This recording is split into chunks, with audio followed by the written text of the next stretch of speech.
오늘은 믿음의 여정에 대하여 함께 말씀을 나누려고 합니다. 믿음은 듣는 것에서부터 시작됩니다. 그러나 단순히 듣는다고 해서 모두 믿는 것은 아닙니다. 하나님의 말씀을 듣고도 강팍해지는 사람들이 있었습니다.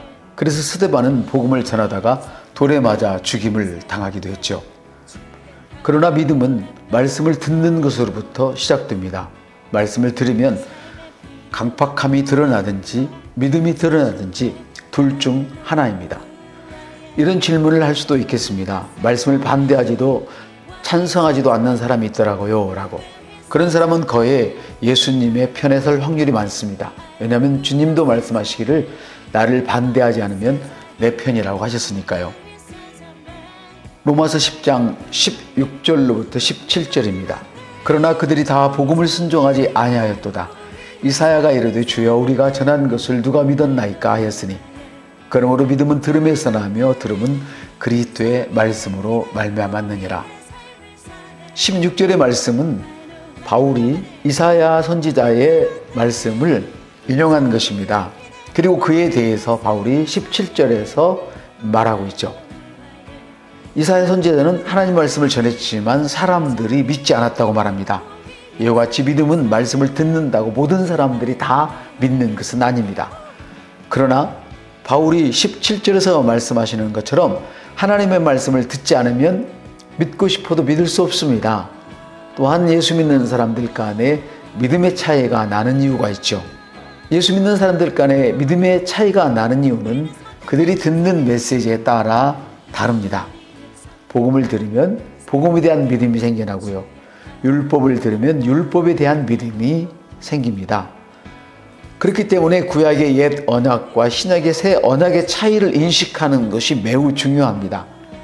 복음의 메시지가 믿음의 차이를 결정짓는다는 점에서 우리가 무엇을 보고 듣느냐, 우리가 무엇을 듣고 믿느냐가 매우 중요합니다.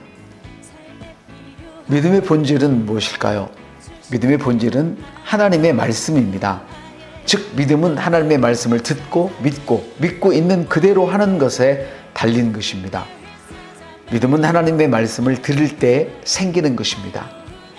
믿음은 무슨 말씀인지 듣고 말씀이 이렇구나 하고 깨닫고 그대로 하면 되는 것입니다.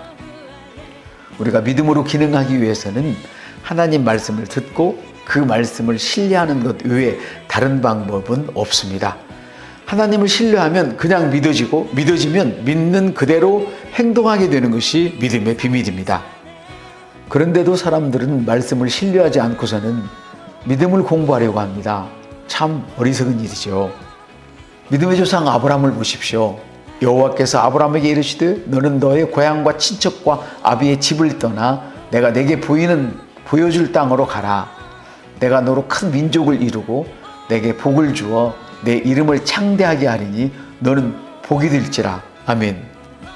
하나님 말씀을 들은 아브라함은 눈에 보이는 현실이나 자기 자신이 가진 부족함에 초점을 맞추지 않고 하나님이 하신 말씀을 듣고 그것을 믿고 순종했습니다.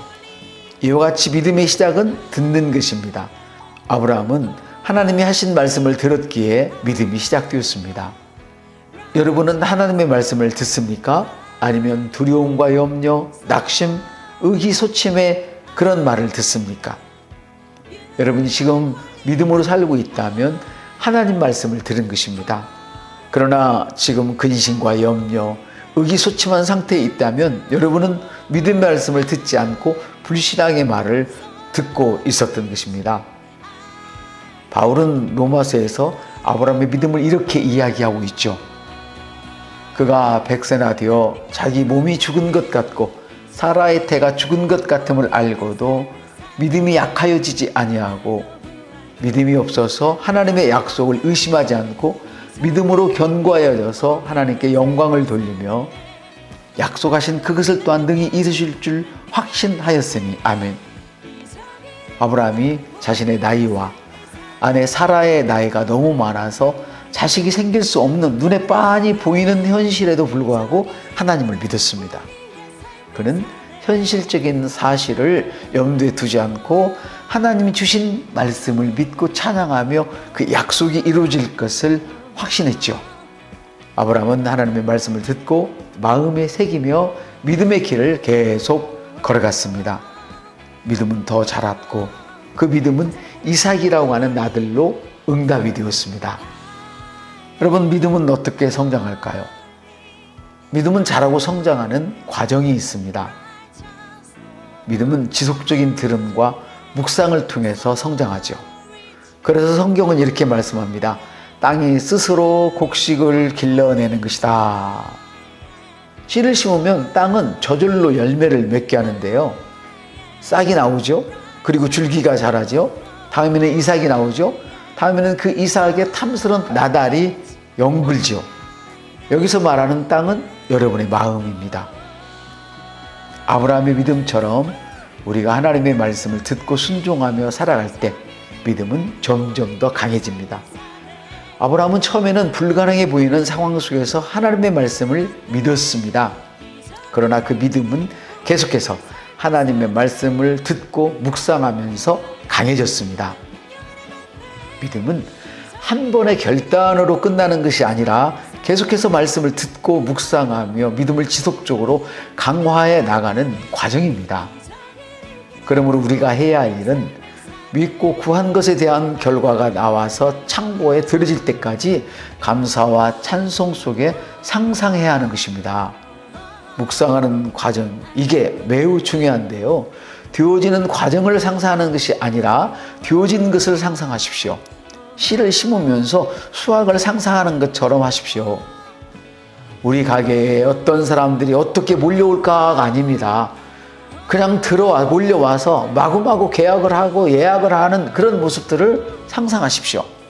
어떻게 승진할까 여기 고민하지 마시고 승진되어 있는 모습을 상상하고 승진되어 있는 자처럼 그렇게 생각하고 말하고 행동하십시오. 생각의 꽃은 상상입니다. 상상은 생각이 만들어내는 축복이지요. 믿음은 이루어진 것을 상상하는 것입니다. 이루어진 것을 상상하지 않는 것을 믿음이라고 말할 수는 없죠. 원하는 것을 이루려고 지질이 고생하는 것을 상상하지 마시고 기쁨으로 단을 안고 돌아오는 그것을 상상하십시오. 당신이 예수님을 믿기 전에는 울며 씨를 뿌려야 했습니다. 주님이 오시기 전까지 울며 씨를 뿌려야 했습니다. 그러나 당신이 울어야 할 일들까지도 우리 주님께서 이미 다 이루셨습니다. 그러므로 이루어진 것을 생각하며 기뻐하십시오. 이것을 우리는 믿음이라고 말합니다. 대학의 연구진이 세 그룹의 실험물을 만들었습니다. 하나에게는 아무것도 하지 말고 놀아라. 다른 한 그룹에는 놀지 말고 열심히 해라. 세 번째 그룹에게는 성공적으로 공이 계속 잘 들어가고 있는 모습을 상상해라. 그리고 2주가 지난 다음에 시합을 치렀습니다. 꼴찌는 아무것도 하지 않고 놀기만 한 그룹, 당연하죠. 그리고 열심히 운동을 한 그룹과 공이 잘 들어가는 것을 상상했던 그룹의 그 실력은 거의 비등한 결과를 가져왔습니다.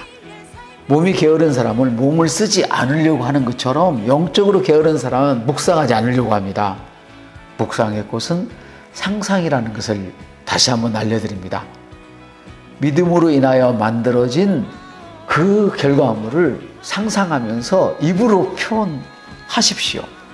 이것이 진정한 믿음의 표현입니다. 믿음의 여정은 듣고 믿고 순종하는 지속적인 과정입니다. 믿음의 출발점이 듣는 것에서부터 시작되는 이유는 하나님의 말씀을 들어야 믿을 수 있기 때문입니다. 그러나 듣는 것만으로 믿음이 완성되지는 않습니다. 믿음의 완성은 듣고 믿은 후에 그 믿음에 따라 순종하는 것입니다. 아브라함처럼 하나님의 말씀을 듣고 현실의 어려움에 굴복하지 않고 하나님의 말씀을 믿고 따르는 것이 믿음의 성장으로 이어지게 되죠. 그러려면 주의 말이나 환경에 영향을 받지 말고 계속해서 말씀을 듣고 따라가십시오. 그리고 다른 사람들의 말이나 행동에 휘둘리지 마십시오. 그것은 믿음이 아닙니다. 다른 사람의 말이나 행동에 휘둘리는 것은 그 휘둘리는 횟수와 크기보다 말씀을 묵상하는 횟수와 강도가 적었다는 뜻입니다. 휘둘리지 않고 믿음을 지키려면 말씀을 듣고 묵상하는 횟수와 강도를 더 높이시면 됩니다. 그리고 여러분이 다른 사람들에게 복음을 전한다 해도 모든 사람이 즉시 믿는 것은 아니죠. 하지만 복음을 계속해서 전해야 합니다. 결국 믿음은 듣는 것에서부터 시작되기 때문입니다. 누군가 복음을 거부한다고 해도 낙심할 필요 없습니다. 저와 여러분은 전해야 하고 믿고 안 믿고는 그들의 자유이지요. 오늘은 믿음의 여정에 관한 말씀을 드렸습니다.